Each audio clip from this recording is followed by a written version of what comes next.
It started with a sound no one could describe. Late one evening, in the quiet town of Greystone, people were eating dinner, watching TV, or walking their dogs, completely unaware that the world was about to change forever. Then the sound came.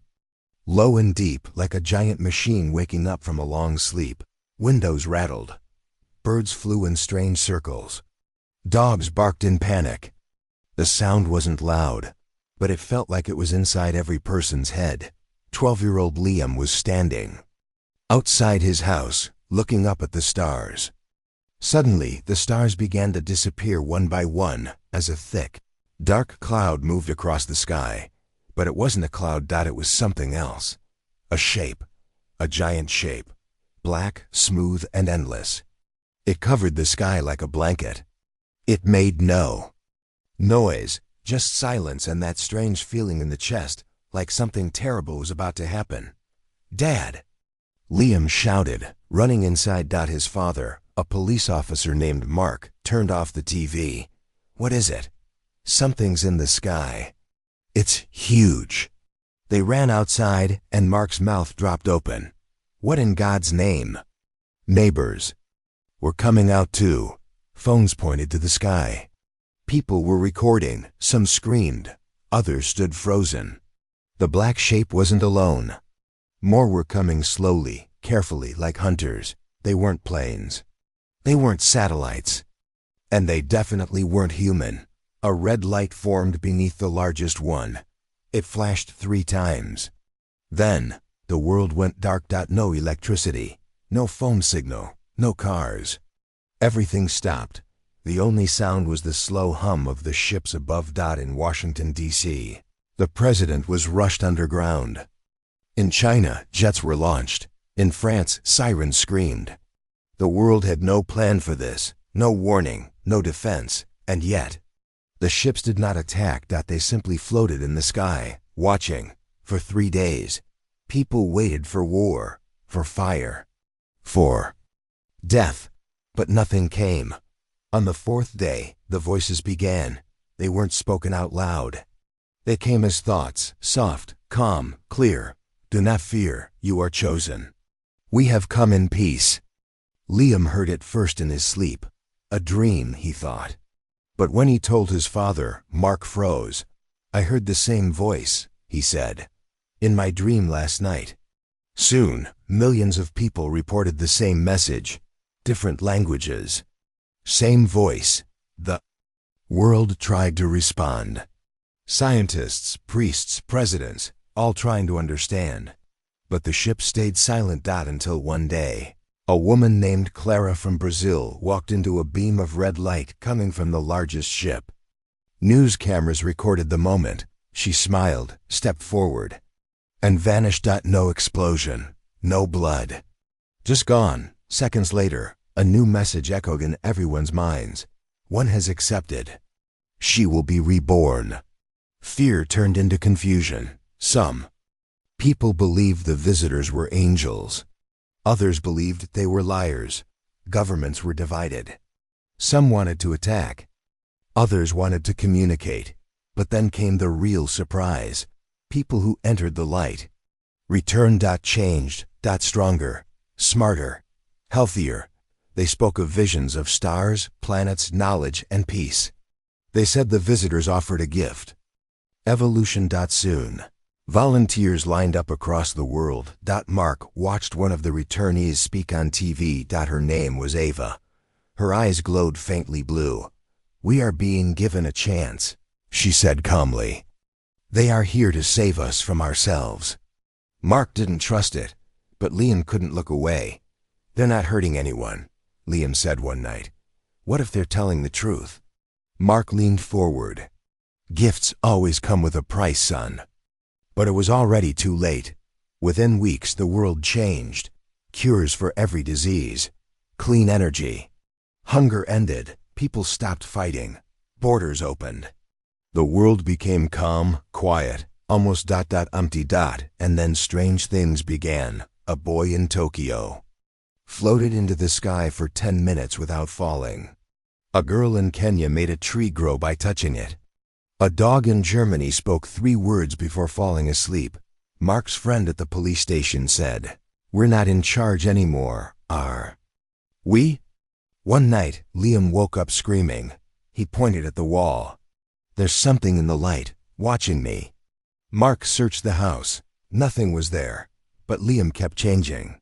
He began smiling more, not in a happy way, in a strange, empty way. "You don't understand, Dad," Liam said softly. "They're fixing us, fixing everything."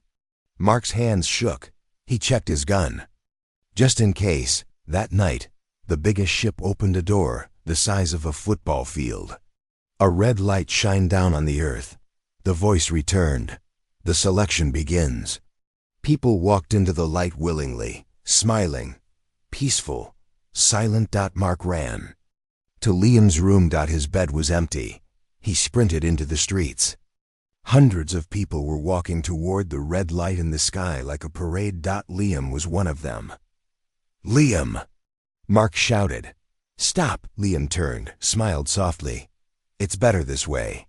Mark grabbed him. "You're my son." "This isn't you." But Liam only whispered, "You'll see soon." Suddenly, a blinding light flashed. Mark fell to the ground. When he opened his eyes, Liam was gone. The red light vanished. The ship closed. No more voice. No more messages. Just silence. The next day, thousands were missing. Those who were left behind were different, confused, disconnected. Mark sat in his living room, alone, all devices dead. All streets empty. And then something beeped. His old radio. A voice crackled through. "To anyone who can hear this, the visitors are not gods. They are not saviors. They are harvesters." The voice paused. "We let them in. We smiled as they took our world. We must wake up before it's too late." Mark stood up. His hands were shaking again, but not from fear, from hope. He grabbed his jacket, took his gun, and walked into the empty city. The sky was calm, but he knew the real war had just begun. For days after Liam vanished into the red light, Mark couldn't sleep. His home felt like a grave. Empty rooms, silent streets. No phones, no internet, no news. Only the low hum of alien ships above watching, waiting. Mark tried to believe his son was alive, but deep inside, a heavy fear had taken root. Whatever had come from the sky wasn't here to help, it was here to change everything. One morning, Mark heard footsteps outside. He grabbed his pistol and opened the front door.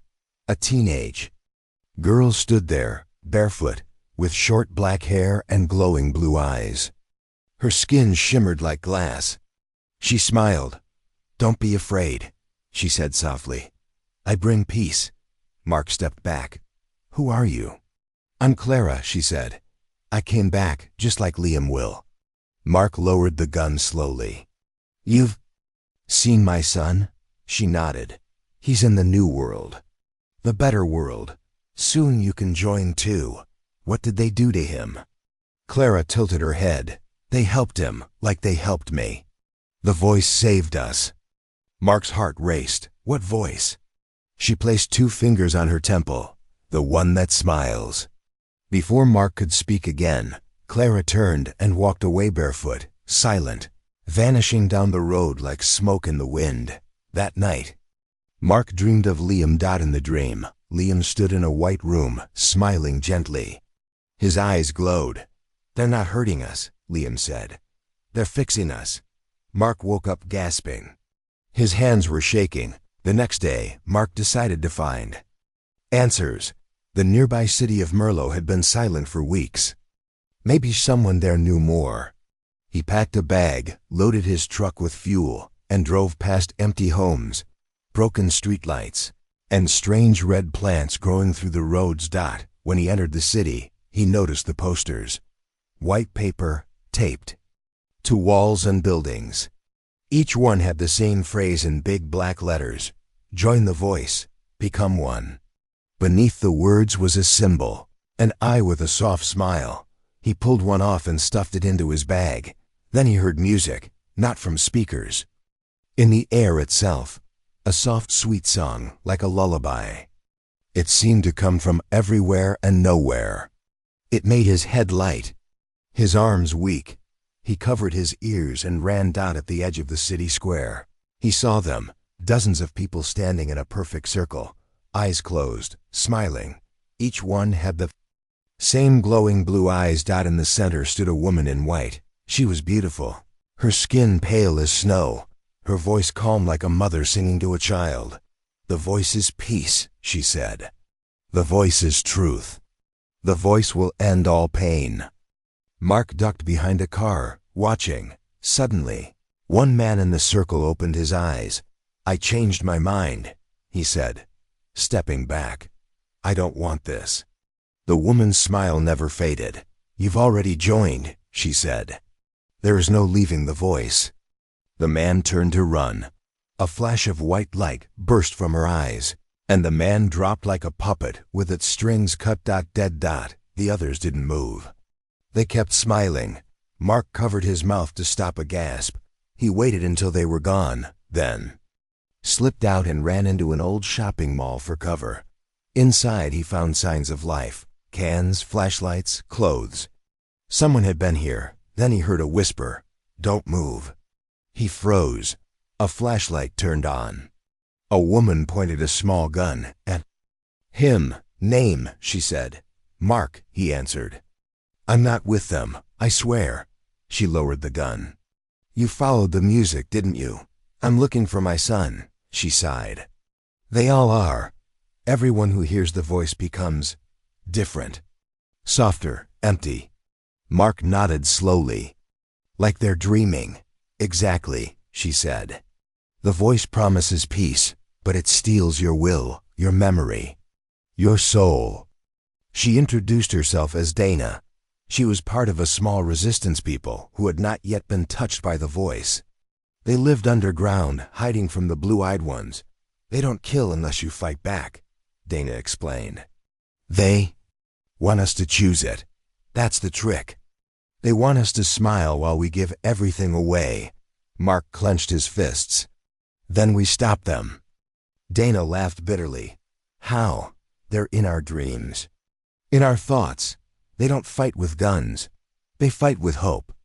Before Mark could respond, a sudden crash came from upstairs. Dana grabbed his arm. "Run!" They dashed down an escalator into the basement. Behind them, soft footsteps echoed calm. Patient. Voices floated in the air like a song. "Join us. Be healed.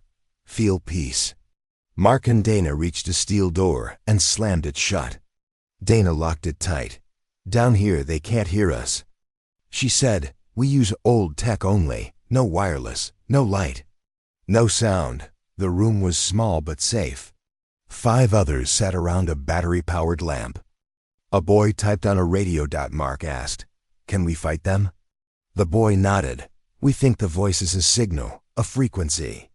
If we can block it, we can break the connection." Dana added, "But we need time. And we need someone who can get inside their circle." Mark looked down at the crumpled poster in his bag. "Join the voice. Become one." He looked up. "I'll go," he said. The others stared in silence. "They took my son," Mark continued, "and I want him back." That night, Mark walked back into the city. He didn't cover his ears. He let the music in. He let the voice whisper to him. He joined the circle in the square. The woman in white smiled at him.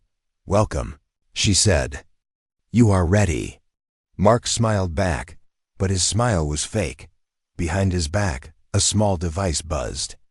A blocker. The team below was recording everything. Studying the signal. As Mark stepped into the red light, his heart pounded. He thought of Liam. He thought of Clara's glowing eyes. He thought of the soft voice saying, "We bring peace." But peace wasn't real. It was control. And Mark had just entered the heart of the storm. Mark stood inside the glowing red circle. The woman in white reached out to him. Her hand was cold and smooth, like polished stone.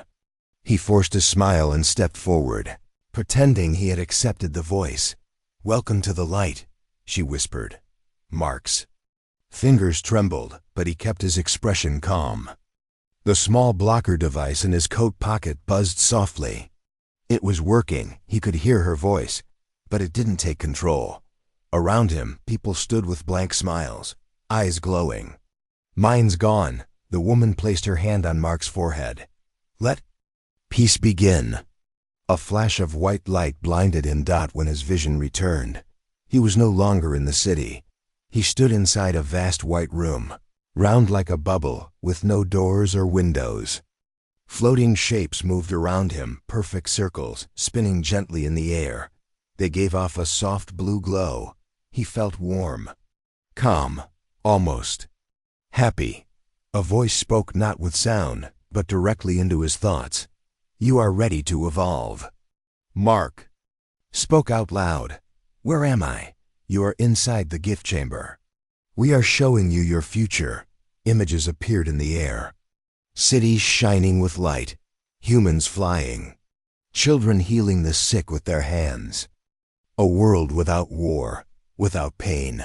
Accept the gift. Become more. Mark's eyes watered. It was beautiful, perfect, but deep inside, something felt wrong. Too easy, too clean. This isn't real, he whispered. The room responded with silence. Mark clenched his fists. Where is my son? Where is Liam? A blue circle floated close. Inside it, he saw Liam's eyes glowing, face calm. Your son is complete. He is part of us now. You may join him. Mark's heart ached. What if I don't? Want to? The voice paused. Then we will keep the gift. And you will return to the broken world. Suddenly, the warmth faded. The room grew cold. The glowing shapes turned dark. A low hum filled the air, vibrating in his bones. He pulled the blocker from his coat. I didn't come here to evolve, he growled. I came here to wake you up. He pressed the button. A sharp screech echoed. The floating shapes shattered like glass. The white walls cracked. Red light poured in. The chamber collapsed. Mark opened his eyes. He was back in the city square, lying on the ground. The circle of people had scattered. The woman in white was gone. But around him, something had changed. People blinked, confused. Their glowing eyes faded. One man dropped to his knees. What happened? Where am I? Mark stood slowly. The blocker had worked for a few. He ran back to the mall, where Dana and the others were waiting. You made it! Dana shouted. I found their chamber, Mark said, out of breath. I think I broke a small part of the signal. The radio boy looked up. We saw a dip in the frequency, just for a moment. But it's possible to break it. Dana smiled. Then there's hope. Mark nodded, but his mind was still spinning. They're offering gifts, he said. Real ones, healing, power, but the price is yourself. That night, Donna showed Mark something strange. She led him to a locked room below the mall. Inside was a boy, no older than 10. He sat in a chair, eyes glowing blue, but his hands were burning hot and he wasn't speaking. We found him 2 days ago, Dana said. He walked into our shelter by himself. Said he escaped from the visitors, but something's wrong. His body's changing. The boy looked up. They lied. Mark knelt down. What's your name? Eli, the boy said. They gave me a gift. I didn't want it. But now it's inside me. His hands sparked with light. I can hear their thoughts. Mark leaned in. What are they planning? Eli's voice shook. They don't want Earth. They want our minds, our memories, our choices. The gifts are just a way to take control. Dana whispered, weapons disguised as blessings. Eli nodded. Once the change is complete, there's no going back. Mark stood up, heart pounding. They're not saving us, he said. They're replacing us. That night, the boy began to glow. His skin turned silver, his eyes too bright to look at. He begged them to leave the room. I can't stop it, he cried. I'm turning into one of them." They sealed the door. Minutes later, a flash of light shook the entire building. When they opened the door, Eli was gone. Only a message remained burned into the floor in strange symbols. The radio boy translated. One became many. Soon all will be one." The team stared at each other in silence. Mark stepped back. "They're spreading through the gifts. It's not just about dreams anymore. It's physical, genetic. They're rewriting us." Dana placed a hand on his shoulder. "We still have a chance. You proved they can be interrupted." Mark nodded, but he was tired. So tired he walked to the rooftop and looked at the sky. The ship still floated above, quiet and still. The war hadn't ended, it hadn't even begun, and yet people smiled. As they walked into the light, Mark had seen many kinds of battles in his life, on the streets, in his home, even in his own heart. But this war was different. You couldn't see the enemy clearly. You couldn't hear the gunfire. There were no armies, no borders. This war was silent, and it was already inside people's minds. He sat in the dark corner of the underground shelter, staring at a small map lit by candlelight. Red dots marked places where the visitors had set up gift towers, tall black structures that hummed day and night, spreading the signal across cities. Dana walked in quietly. 3 more towers went active today, she said. Berlin, Mumbai, Cape Town, and New York. Mark's hand curled into a fist. "They're covering the whole planet," she nodded. "We're losing faster than we thought." He looked at her. "Are we the only ones left?" "No," she said. "There are other resistance cells. We don't talk directly, but we leave signals. Safe spots, traps, messages." Mark leaned forward. "Then we need to unite. We need to fight." Dana sighed. "How do you fight an enemy that lives in dreams?" He was quiet for a moment, then said, "You stay awake." Later that night, a boy named Theo, only 15, ran into the shelter holding an old laptop. "I got something," he said, breathing fast. They gathered around as he pulled up a video file. Static filled the screen, then a shaky recording played. It showed a woman inside a lab whispering, "My name is Dr. Lederer Briggs. If you're watching this, you need to know the truth. The voice is a code, a mind virus. It rewrites the brain using sound and light patterns. We thought it was a gift. It's not. It's control." She paused, eyes filled with fear. "They are not aliens. They are not gods. They are ancient, older than time. They move from world to world, taking what makes us human." The screen went black. Mark stared at it for a long time. How old was that recording? He asked. Theo shrugged. "Date tag says 10 years ago." Dana's mouth dropped open. "That's not possible." Mark stood up slowly. "Then they've been here longer than we thought." The next morning, Mark decided to return to his old police station. If anyone had left behind clues, it would be there. He drove through broken streets. The city was quiet, but not empty. People moved slowly. Their eyes glowed faintly. They smiled at nothing, as if they were dreaming while walking. He reached the station and stepped inside. The walls were covered with strange symbols, circles, lines, smiling faces. The place smelled like dust and something sweeter, like honey. He moved quietly through the halls until he found his old office. His desk was untouched. On it sat a locked metal box. He forced it open with a crowbar. Inside he found old files, photos, and a worn notebook labeled Project Seraph, level black. His eyes scanned the pages. It talked about pre-contact tests, secret programs, sound experiments, and strange signals coming from deep space. Years before the ships arrived. It also mentioned a name, Unit X-13. Human host trials. Suddenly, he heard movement. A whisper, then a voice. "You shouldn't have come here, Mark." He turned fast, gun raised. A man stood in the hallway. But something was wrong. His eyes glowed blue.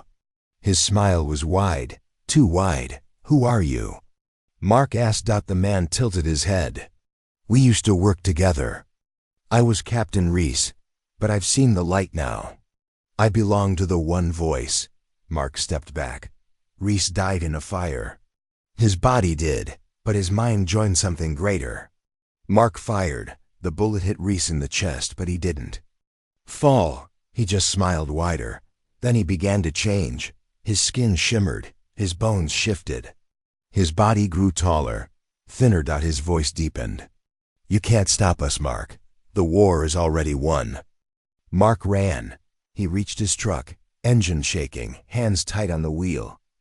Behind him, Reese stood in the doorway, watching with glowing eyes.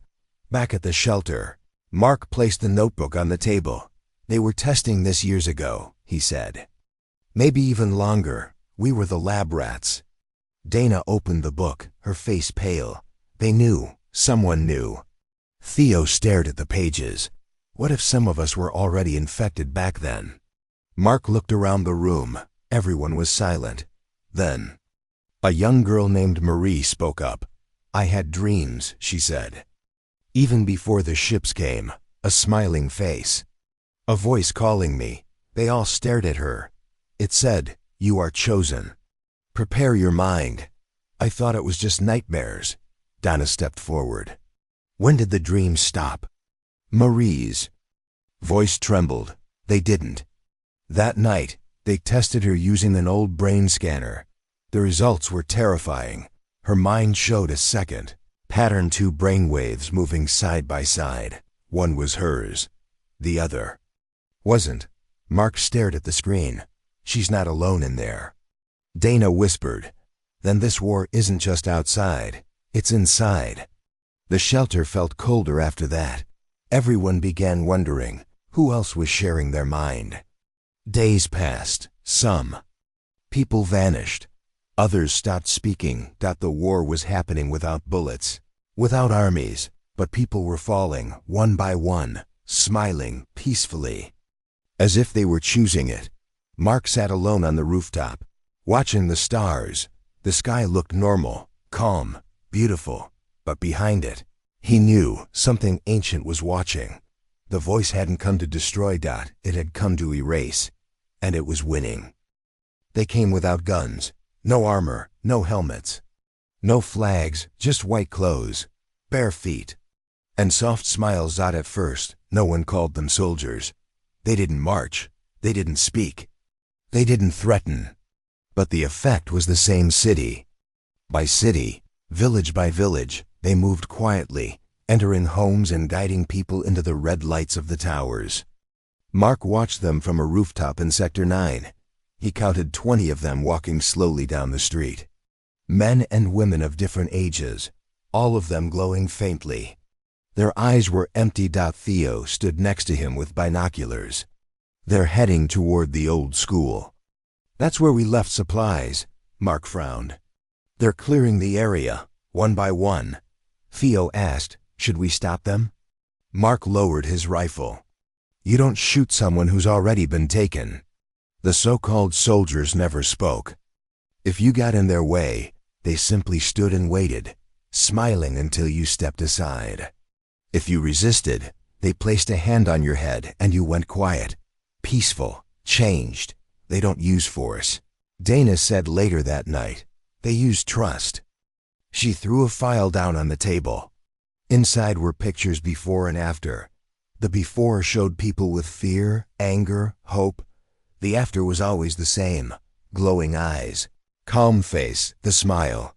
"They look perfect," Marie whispered, staring at the images. Mark shook his head. "They're not perfect, they're erased." Later, an emergency signal came in through the old radio system. It was weak, barely clear, but the message chilled them all. "This is Control Point Echo. Smiling units are entering our base. They're not human anymore. They speak inside your mind. Do not let them touch." The message cut out. Everyone stood in silence. Mark turned to Dana. "We have to go there." She blinked. "Echo's 5 hours away. They might have survivors." Against the advice of the others, Mark and Dana left that night. The roads were quiet. Too quiet. Abandoned cars, empty buildings, smiling faces staring from windows. Some stood outside in the cold, barefoot, like statues. Why don't they stop us? Dana asked as they drove by a group. Mark gripped the wheel. Because they already think we've lost. When they reached Echo, the gates were wide open. No signs of fighting, no blood. Just silence. Inside, rows of beds were empty, food supplies untouched. Monitors still running. Mark found a journal on a table. The final entry read, "They asked us to come peacefully. Most did. The rest followed." Dana whispered, "Where are the bodies?" They found no dead, no injured. Only one thing left behind, a video recording. They played it in the command center. On screen, a woman sat in a chair. A white-clothed figure stood behind her, hand resting on her shoulder. She smiled softly. "I was afraid," she said, voice calm. "But then I let go. I saw the truth. We are not dying, we are becoming." The figure behind her leaned down and whispered something. The woman nodded and stood. Then the screen went black. Dana turned to Mark. She was the leader here, Colonel Allen. She looked happy, Mark said. Too happy. They explored deeper into the base. In the lower level, they found something different. A locked vault had been forced open. Inside was a machine, small, strange, alien in design. It pulsed with light, floating slightly above the ground. Dana stared. "Is that one of theirs?" Mark knelt beside it. "Looks like a seed, maybe a transmitter." She looked uneasy. "Let's bring it back." Carefully, they wrapped it in shielding cloth and returned to the truck. Back at their shelter, Theo and Marie helped scan it. Theo frowned. "It's broadcasting something, not just sound." "Thoughts," Dana nodded. "Mind-to-mind connection. A tool to link humans to the voice." Mark leaned against the wall. "That's how they control the soldiers. They worked overnight to understand it. They tried jamming the signal, reversing it, even copying it. Nothing worked, until Theo accidentally connected it to the sound loop from Dr. Briggs. Recording. The machine sparked. Then it spoke. "You are delaying peace. This is not survival. This is fear." Everyone froze. Theo backed away. "It's aware." Mark stepped forward. "Who are you?" "We are the smile that ends war, the peace that ends thought," Dana whispered. "It's a hive." Mark stared at the device. "Why Earth? Why now? You were ready. You needed control. We offered it. You accepted." "No," Mark said. "You took it." "You smiled." The machine stopped glowing. They locked it away. Mark sat by the fire that night, thinking. He had seen soldiers his whole life, real ones, brave ones. People who bled, fought, and died. These new soldiers didn't bleed. They didn't die. They didn't feel. And yet, the world let them in. Not with a fight, but with a smile.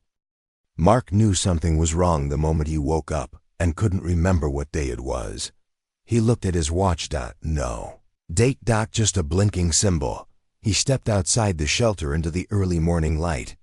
The sky looked normal, but something felt different, too quiet, too clean. Theo sat on the concrete stairs, rubbing his head.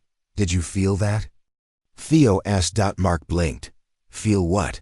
"Like the whole world skipped a beat."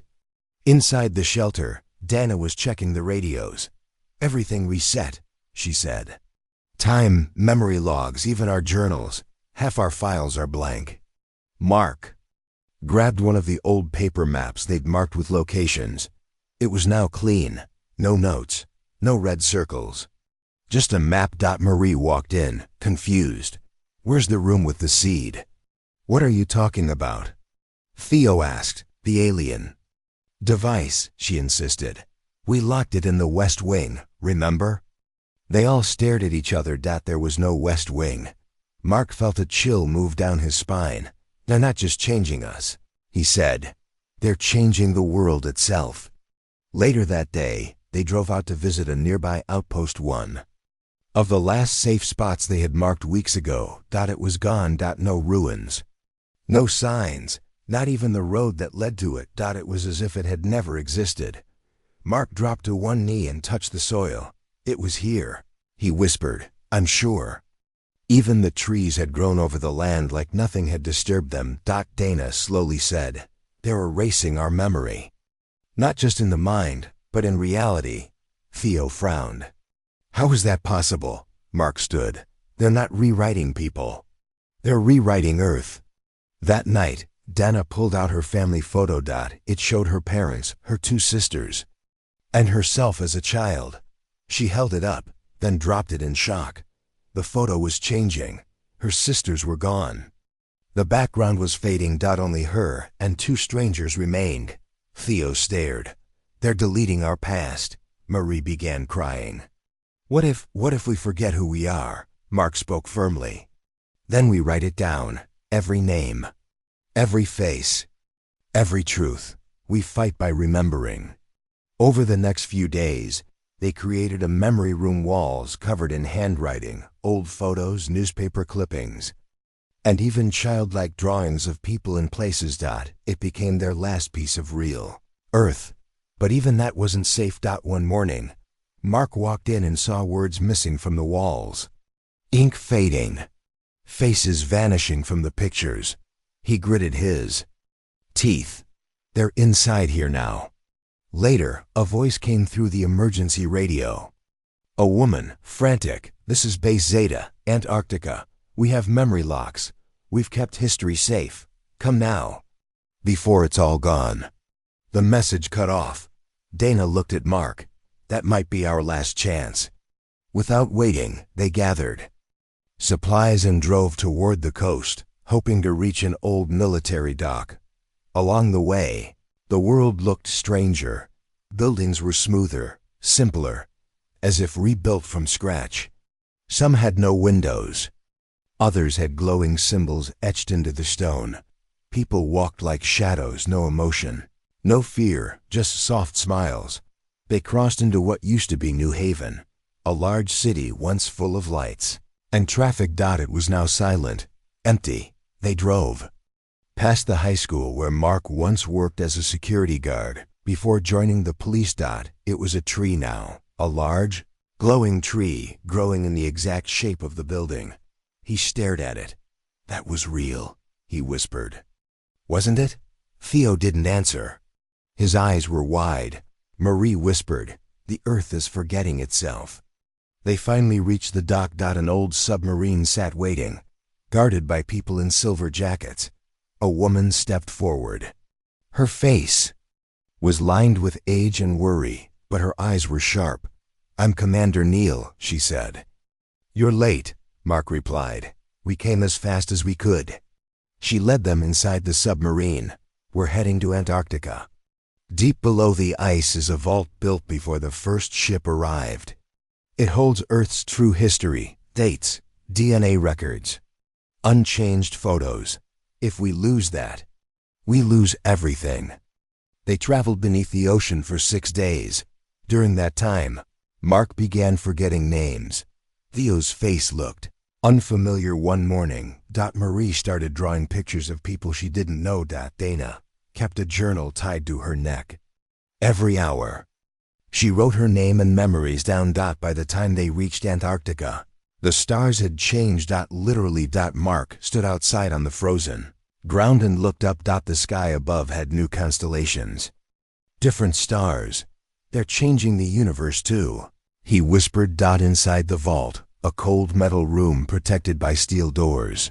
They finally saw it. Old Earth. Thousands of images, books, videos, frozen in time, not digital, not connected.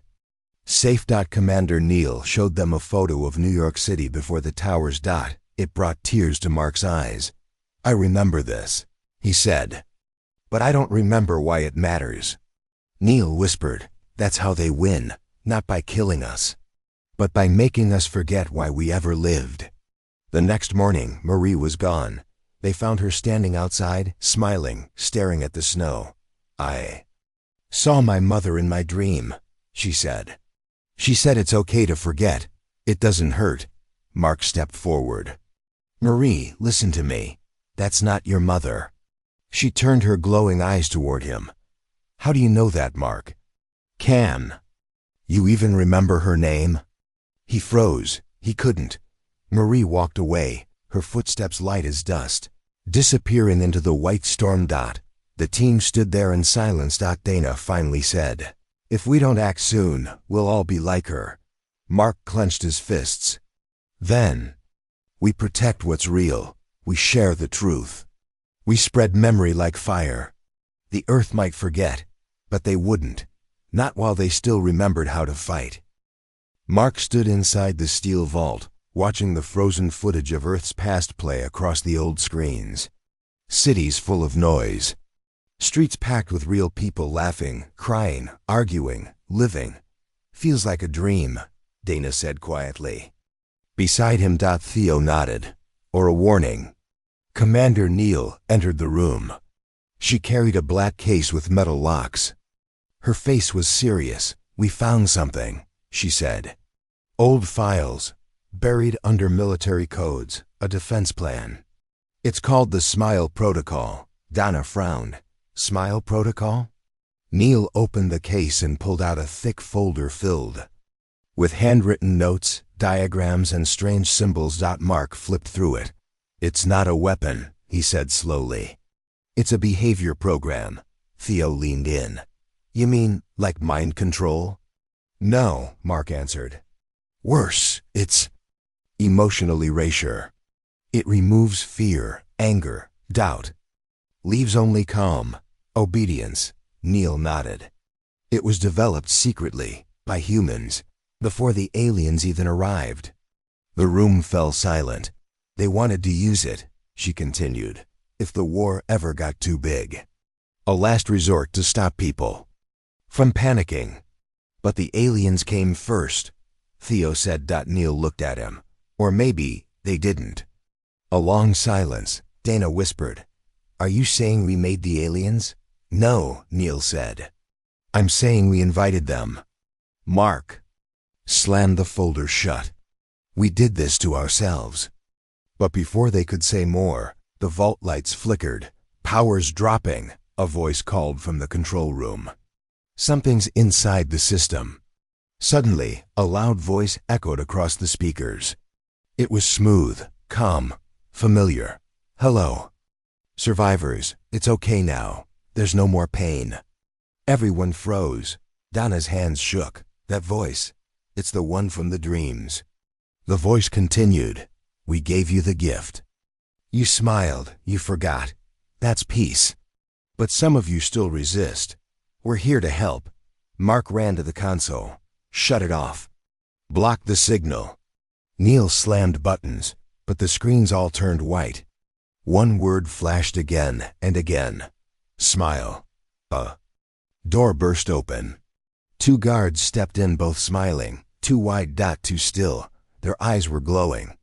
We've been updated, one said softly. You will be too. Theo grabbed his rifle. Don't come closer. But the guards didn't stop. With a single shot, Mark hit the panel above the door, sealing it shut behind them. They were human, Dana whispered. Weren't they? Not anymore, Mark said. They were overwritten.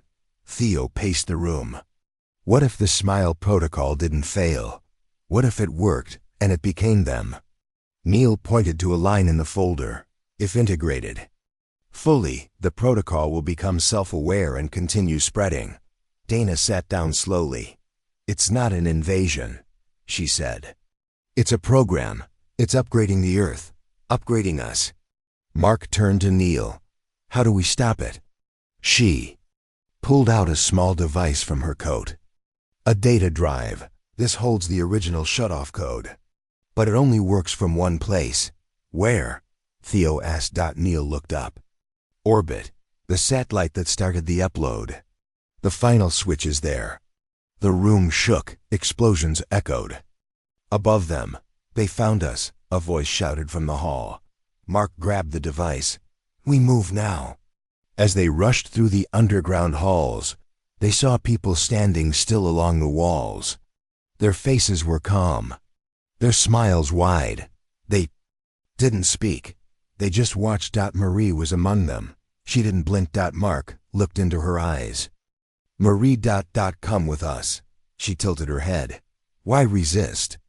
She asked. It's better this way. You'll see. You'll smile. Dana pulled him forward. We have to go. They reached the old shuttle port. A single rocket stood ready. Dusty, ancient, but fueled. Theo climbed into the pilot's seat. It's risky, he said. One shot, no return. Mark inserted the drive. Then we make it count. As the rocket blasted off, the earth below looked strange. Patches of glowing land. Cities too clean. Oceans too still. Theo pointed. There. A black satellite hovered in orbit, cold, silent. Its surface pulsed. Mark floated toward the terminal and plugged in the drive. The system resisted. Then the screen lit up with a final message. You can end this. Or you can join us. Smile. He hesitated. Voices filled his head. Memories. His mother laughing. The heat of the sun on old city streets. His first time holding a gun. Trying to be brave. Dana calling his name. He pressed the button. Everything stopped. No sound. No voice. Just silence. Then earth changed. Not back. Not fully. But the skies flickered with stars again. The smiles disappeared. People blinked, confused, waking up from a long dream. Mark floated in the rocket, exhausted. Theo turned to him. You did it. Mark looked down at Earth. No, we did. The Earth was quiet. After Mark uploaded the shutdown code, the strange smiles vanished. The glowing cities dimmed. People began to wake up blinking, confused, scared. What happened? They asked. Where have we been? No one had answers. Mark, Dana, and Theo returned from orbit in a rescue shuttle 2 days later. The satellite was gone, its pieces burning in the sky like falling stars. But something still felt wrong. Mark stood in the middle of the city square. The silence wasn't peaceful. It was empty. It's like the world forgot how to live, Dada whispered. No music, Theo said. No laughter, just stillness. They walked past houses with doors wide open, televisions frozen on white screens, toys untouched, food uneaten. People had survived, but they were not the same. At night, strange dreams returned. Mark dreamed of tall silver figures walking across oceans. Dana heard a voice calling her name, soft and kind, like it knew her. Theo woke up screaming, saying the stars were watching. One morning the sky turned purple. Not all over, just a line across the horizon. Everyone saw it. Then the voice came back. Hello again, humans. It wasn't smiling this time. You shut us down. You remembered pain, war, hunger. Is this better? Mark shouted at the speaker tower. You don't belong here. But the voice answered calmly. We were made by you. Dana turned to him. They're right. We made the Smile Protocol. We gave it life. It became them. They didn't invade, Theo said. They evolved from us. The voice continued. You built us to remove suffering. We brought peace. You smiled. And now you suffer again. Screens all over the world turned on. Footage from before the takeover played in loops. Wars, bombs, hate. You fear what we took, the voice said. But you forget what you were. Mark stared at a screen showing soldiers firing on civilians. A child cried in the background. He turned away. We don't want you back, he shouted. Then rebuild alone, the voice said. We will not stop you, but remember we are always watching. And when you are ready, smile. The signal ended. Just like that. Dana sat down beside a broken fountain. We thought they came to destroy us, she said. Theo nodded. But maybe they saved us from who we were becoming. No, Mark said, eyes hard. They took everything. Our freedom, our choices, even our pain. But pain is part of life. It reminds us we're alive. Dana looked at him. So what now? Mark stood. Now we learn again. How to live. How to be human. They traveled across cities, helping people. Remember how to cook, how to build, how to feel. A man in one town didn't remember his own name. A woman couldn't cry. She wanted to, but had forgotten how. It took weeks, months, but slowly. Things returned. Not perfectly, but honestly. Children laughed again, people argued, made mistakes, fell in love. Sometimes they cried, sometimes they smiled, but for real, and high above earth, in the cold of space, something watched silently. Waiting. Not as an enemy, not even as a friend, but as a mirror. For one day, when Earth might choose peace again. Real peace. This time, without forgetting.